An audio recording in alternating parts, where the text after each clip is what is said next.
Hello అండి. Welcome back to icon Sandhya kitchen vibes. ఈరోజు వచ్చేసి ఒక హెల్తీ రెసిపీ మునగాకు పచ్చడిని ఎలా తయారు చేసుకోవాలో చూపిస్తానండి. ఇది చాలా టేస్టీగా ఉంటుంది. అలాగే చాలా చాలా హెల్తీ అండి. మునగాకు వలన చాలా బెనిఫిట్స్ ఉన్నాయి.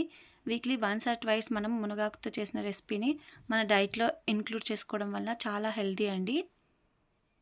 ఈ మునగాకు వల్ల మనం 100 రోగాల్ని నయం చేసుకోవచ్చండి. అంత బెనిఫిట్ ఉంటుంది దీనివల్ల.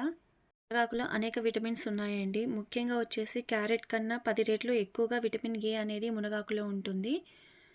ఇప్పుడు ఈ మునగాకు పచ్చడి కోసం ఇలా మునగాకుని తీసుకొని ఇలా క్లీన్ చేసి పెట్టుకోవాలంటే ఎలాంటి కాడలు లేకుండా. నెక్స్ట్ వచ్చేసి చట్నీ కోసం ఒక కడాయి పెట్టుకొని ఇందులో 2 స్పూన్ల వరకు ఆయిల్ వేసుకోవాలండి. ఇలా ఆయిల్ వేసుకున్న తర్వాత మనం ఇందులో వచ్చేసి ఒక స్పూన్ వచ్చేసి శనగపప్పు, అలాగే ఇంకో స్పూన్ వచ్చేసి మినప్పప్పు వేసుకోవాలండి. తర్వాత కొంచెం జీలకర్ర, హాఫ్ స్పూన్ అయితే సరిపోతుంది. ఇప్పుడు దీన్నంతా మనం ఇలా రోస్ట్ చేసుకోవాలి. ఇలా ఫ్రై అయిన తర్వాత కొంచెం ఒక స్పూన్ వచ్చేసి ధనియాలు వేసుకోవాలండి. వీటిని కూడా ఒకసారి ఫ్రై చేసుకోవాలి ఆయిల్లో. కొంచెం కలర్ చేంజ్ అయిపోతుంది కదండి, అప్పుడు నెక్స్ట్ వచ్చేసి మిర్చి వేసుకోవాలి. ఎంత స్పైసీ కావాలంటే అంత వేసుకుంటే సరిపోతుంది. ఎండుమిర్చి వేసుకోవాలండి. ఇప్పుడు దీన్ని కూడా రోస్ట్ చేసుకొని మనం పక్కన పెట్టుకోవాలి, గ్యాస్ ఆఫ్ చేసుకొని. ఇలా వేయించుకున్న దినుసులన్నిటిని ఒక మిక్సీ బౌల్లోకి ఇలా ట్రాన్స్ఫర్ చేసుకొని పక్కన పెట్టుకోవాలండి. ఇప్పుడు మిగిలిపోయిన ఈ ఆయిల్లోనే మనం మునగాకుని ఫ్రై చేసుకుందాం. అదే కడాయిని అలాగే పెట్టేసి ఇందులో మనం వాష్ చేసి పెట్టుకున్న మునగాకుని వేసేసుకోవాలండి. లో ఫ్లేమ్లో పెట్టి మనం ఫ్రై చేసుకోవాలి. మునగాకుని ఫ్రై చేసేటప్పుడు ప్లేట్తో కవర్ చేయకుండా ఫ్రై చేయాలి. అలా చేస్తే మునగాకులో ఉన్న గ్రీన్ కలర్ అంతా పోతుంది. ఇలా లో ఫ్లేమ్లో పెట్టేసి 2 to 3 మినిట్స్ ఫ్రై చేసుకోవాలి. మునగాకు కాస్త మాడినా కూడా చేదొస్తుందండి. ఇప్పుడు ఇది ఫ్రై అయిపోయింది, గ్యాస్ ఆఫ్ చేసుకోవాలి. ఇప్పుడు మిక్సీ పట్టడం కోసం ఇందులో కొంచెం బెల్లం కూడా యాడ్ చేస్తున్నానండి. దీనివల్ల టేస్ట్ బాగుంటుంది.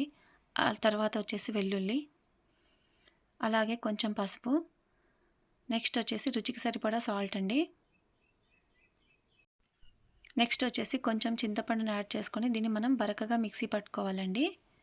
చూసారుగా, ఇలా కచ్చా పచ్చగా చేసుకోవాలి. చట్నీలకు ఎప్పుడైనా మెత్తగా చేసుకోకూడదండి. ఇలా అయితే చాలా టేస్టీగా ఉంటుంది. ఇప్పుడు వచ్చేసి నెక్స్ట్ ఇందులో మునగాకుని కూడా మనం యాడ్ చేసుకొని మళ్ళీ ఇంకోసారి మిక్సీ పట్టుకోవాలి. ఈ మునగాకు వచ్చేసి బ్లడ్లో షుగర్ లెవెల్స్ని తగ్గిస్తుందండి. ఇందులో కొంచెం వాటర్ యాడ్ చేసి మిక్సీ పట్టేసుకోవాలి. చూసారుగా అండి, మునగాకు చట్నీ రెడీ అయిపోయింది. ఈ చట్నీని వచ్చేసి మనం ఇలాగే ఒక బాక్స్లో పెట్టి ఫ్రిడ్జ్లో 1 మంత్ వరకు స్టోర్ చేసుకోవాలండి. ఎప్పుడు కావాలంటే అప్పుడు ఫ్రెష్గా పోపు పెట్టుకోవచ్చు. మునగాకును తీసుకోవడం వల్ల మైగ్రేన్ని కూడా నియంత్రించవచ్చు అండి. చూసారుగా, ఇలా రెడీ అయిన చట్నీలో నేను ఇలా పోపు వేస్తున్నానండి. మునగాకు చట్నీ ఎక్కడ చేదు కానీ మునగాకు స్మెల్ కానీ లేకుండా చాలా టేస్టీగా ఉంటుంది. అలాగే రైస్లో కానీ చపాతీలో కానీ ఎందులోకైనా సరే చాలా టేస్టీగా ఉంటుందండి. చూసారుగా, చాలా సింపుల్గా టేస్టీగా హెల్తీగా ఎలా ప్రిపేర్ చేసుకోవాలో.